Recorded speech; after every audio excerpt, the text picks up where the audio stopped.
Welcome back. Now to our next conversation. We see the U.S. Federal Reserve has raised interest rates 6 times this year, raising concerns that the hikes will intensify the global economic downturn and debt pressure on developing economies. Yesterday, the Bank of England also raised rates by 75 basis points. And back here in Nigeria, the MPC has raised rates about twice now. Another fight to rein in, sky-high inflation at this point. But how do investors navigate the recession? Let's talk to Mr. Tajuddin Ibrahim, Director of Research and Strategy at Chapel Hill Denham. Great to have you on the show. It's been a while. Thank you very much for having me. It's been a while indeed. Yeah, so looks like the constant rate hikes are moving on, regardless of the risk of recession. Can the inflation battle be won this way? Well, I think the inflation battle can be won this way via interest rate increases across major central banks, but there's a caveat to that, and it is around the questions is around what is driving inflation in those environments. If increase in spending is what is driving inflation in those environments, talking about rising demand, then it will address the concerns around inflation. So when you raise interest rates in an environment where inflation is being driven by higher demand, then you as a central banker will be able to tame inflation in such an environment. But for frontier and emerging market economies, I really doubt if raising interest rates is going to help curb inflation. Nevertheless, we should bear in mind that the central banks across the world have little or no ammunition around them to fight inflation other than raising interest rates. The only thing that one can think about is for them to be less aggressive so that we are not talking about economic recession. But indeed, the risk of a global economic recession is very high in an environment of aggressive increase in interest rates, which is what we are seeing currently across major central banks in the world. And we see that the central bankers are hinting at more, aggressive rates, if inflation, doesn't show any signs of abating. But we've seen risk assets, they've plunged this year from previous highs, from, equities to cryptos, all of them, they've all seen, lows. And I'm wondering, do you think there's still more pain ahead?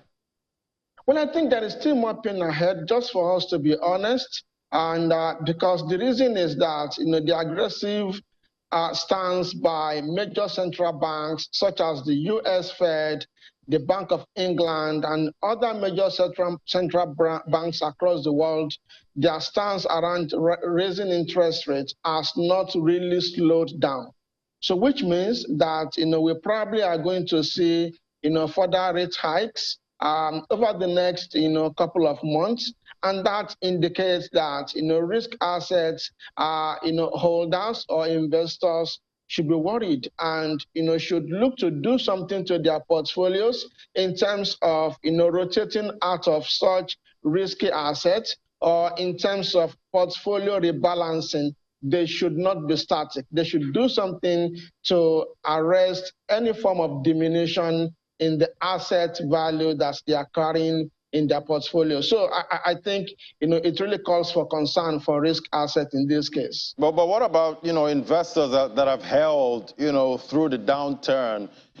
Do you think it's too late to start taking positions out at this time, or do you just stay the course? Well, I think it depends on their investments sort of horizon in terms of time. If you are a long-term investor, you want to stay in, investment securities where you have high conviction over the long term. If you are a pension manager, for instance, you are a long-term investor. If you are a life insurance business, you are a long-term investor.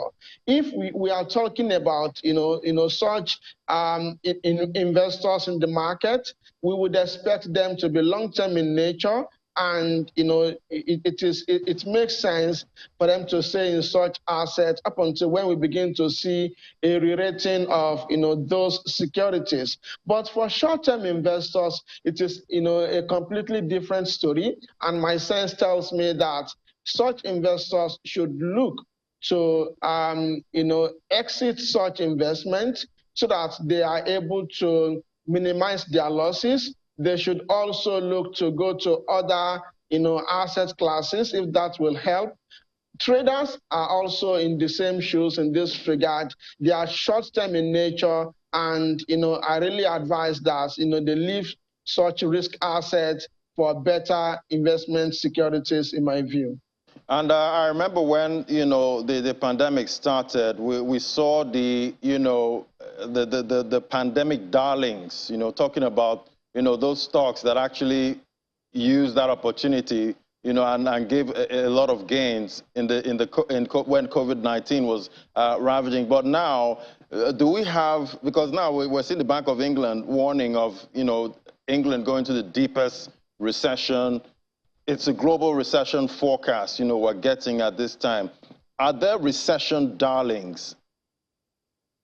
Yes, there are, because you will find some sectors, being broadly defensive in a recession, period, and because you will continue to see demand for their goods and services. Number one of them, to my mind, are food businesses.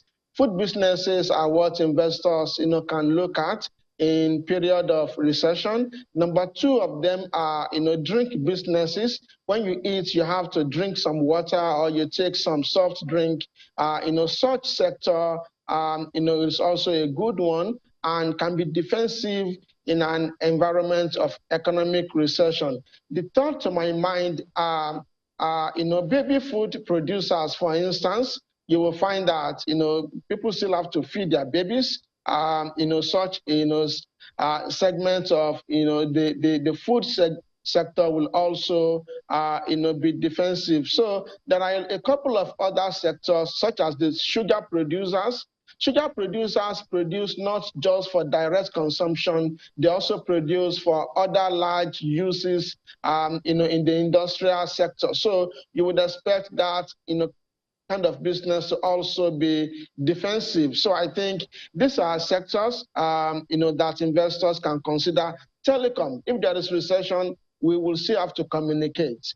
If we do not communicate via voice calls, we would communicate via data. Data was a major driver of telecom performance during COVID-19. So these kind of sectors are, broadly speaking, defensive during recession, and investors, to my mind, should pay attention to them if we have a recession. And we've seen, commodities, they've had a fire year, this year due to geopolitics. Is it still, can one still, trade these commodities now? Can one still take positions, at this time? Or do you think the peak is actually near for commodities? Well, I think for commodities, we have had a good year, just like you said, but the reality also to bear in mind is that, we have some downside risks, and, such downside risks are what investors, I believe, should pay attention to. Number one of them is, concerns around economic recession globally. So with that kind of, fear by, the entire world, you wouldn't see, commodities having a promising outlook. We have seen much of them in terms of appreciation, but the outlook in this case, to my mind, is less promising. The second and fundamental concern in this case, in terms of the outlook for commodity, is what we are seeing in China in terms of COVID-19. For instance, yesterday, Thursday, they recorded, 3,800 new cases as carried in the news. So which means, they are putting more stringent, policies in place in terms of lockdown. And that suggests to me that, fuel demand, for instance, may slow. And then, that means a less rosy outlook for commodities, talking about hard commodities in this case. So it is not a bad time, but, there are downside risk in terms of the outlook for the commodities. And we've seen year-to-date returns, for the NGX is moderated to about 3%, at this time. What are you telling, investors in that market right now? Well, I think for long-term investors, it is not a new thing, and it is something that they have witnessed over the, over the past, 5 to 10 years. If they stay in there, a re-rating will materialize, at some point. The second thing to my mind is that, stock market generally is a market where you have to just be ready to take some losses. And when you take some losses in a particular sector, you rotate to other sector of the economy and as listed on the exchange. I think despite all the downsides that we have seen so far, there are still some super stocks that have delivered excellent return on a year-to-date basis. You find them in the defensive sectors, such as the oil and gas, such as the telecom sector, such as agriculture sector. If you are in all these sectors, you should stay in there and even make more gains before we close the year. All right, but before I let you go, what asset classes are you recommending to your clients at this time? Well, the asset class that we strongly believe, will be a winner this year, and that asset class has been a winner, since the beginning of the year. They are, dollar-denominated asset class, or any security that is linked to dollar return. For instance, Seplat is a stock, but when you are buying Seplat, you are not buying just Seplat. You are also buying some potential gains in terms of foreign currency. Airtel Africa is a stock. When you buy into Airtel Africa as a stock, you're not just buying a stock that will appreciate because of strong outlook, but you're buying a stock that has a good element of foreign exchange gain in it because they pay dividend in US dollars, and as the Naira weakens over time, you would have more Naira to yourself because they'll be paying you in either US dollars or they will pay you the equivalent in Naira based on whatever the exchange rate is at that point in time. So we like those kind of asset class. We also like any business that is diversifying. This is where we like the likes of Access Bank, that is diversifying this business into asset management and also pension management. Those are our views on how investors should look to play the market in the medium to long term. Right. So much for investors to chew there. Thank you so much, Mr. Tajuddin Ibrahim, Director of Research and Strategy at Chapel Hill Denham. It was great having you on the program.